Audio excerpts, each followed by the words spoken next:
Nah, keseruannya belum selesai nih, karena kemarin rekan kami Mayfrey sempat wawancara eksklusif bersama dengan Padi Reborn. Dari hasil wawancara ini, band yang sempat rehat selama 7 tahun ini bilang mereka siap kembali eksis di belantika musik tanah air. Dan berikut adalah wawancara eksklusif Timnet bersama dengan Padi Reborn. Terang saja aku menantinya, terang saja aku mendambanya, terang saja aku merindunya, karena dia begitu indah. Begitu indah, that was Padi Reborn with Begitu Indah. Selalu begitu indah di setiap penampilannya. Tapi pastinya setelah vakum selama sekitar 7 tahun ini semuanya tak sama ya nggak sih? Apa yang beda dari Padi Reborn? Yang membedakan sebenarnya hanya semangatnya saja. Jadi semangat kita sekarang lebih menunjukkan bahwa kita memang terlahir kembali dan kita punya semangat yang melanjutkan lagi mimpi-mimpi yang terputus. Album baru mas? Kalau personelnya semuanya tetap sama, ada Pio, ada Fadli, ada Yoyo, ada Ari, ada Rindra, semuanya sama. Lebih ke spirit dan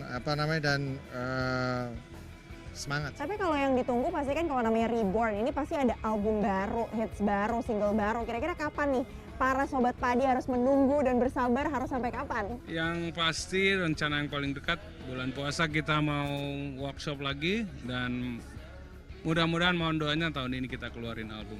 Oke, yeay. Tapi kalau ngomongin soal album, ngomongin soal lagu gitu kan, setiap lagu-lagu yang ada ini kan selalu hits gitu.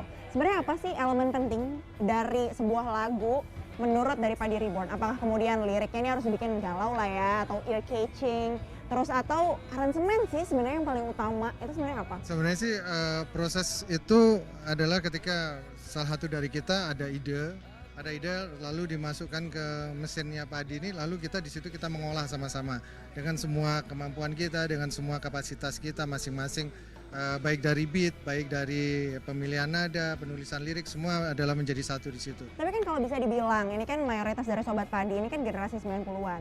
Nah gimana nih kemudian strateginya untuk kemudian meraih perhatian dari para generasi 2000-an nih?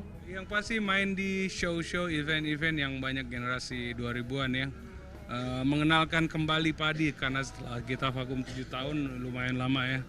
Strategi yang lain adalah berbicara dalam bahasa kaumnya.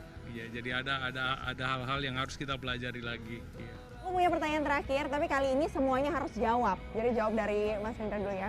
Coba dari ujung dulu. Aku mau tanya nih, apa sih lagu yang paling seneng nih ketika dapat question list? Aku paling seneng nih kalau misalnya kita harus manggung nyanyiin lagu ini. Dan apa lagu yang paling, aduh kenapa lagu ini sih gitu, paling agak-agak males nih nyanyi lagu ini. Yang suka ya semua tak sama. Iya. Sesuatu yang indah. Kenapa bro? Baru tahu aku. Terlalu sering. Yang seneng begitu indah kali ya, asik aja lagunya. Ya. Yang paling seandainya bisa memilih, susah soalnya. Kasih tak sampai. Ya. Karena nggak main saya. Begitu indah ya, energinya nyaman, membahagiakan, menyenangkan. Lagu yang paling ya sama dengan Rindra, sesuatu yang indah. Lagu ini judulnya Menanti Keajaiban. Bahkan banyak yang nggak tahu lagu itu mungkin.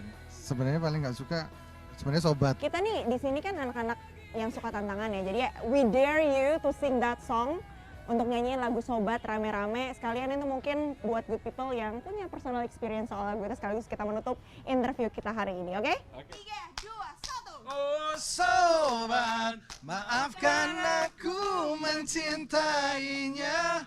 Aku tak bermaksud Membuatmu sungguh tak berarti.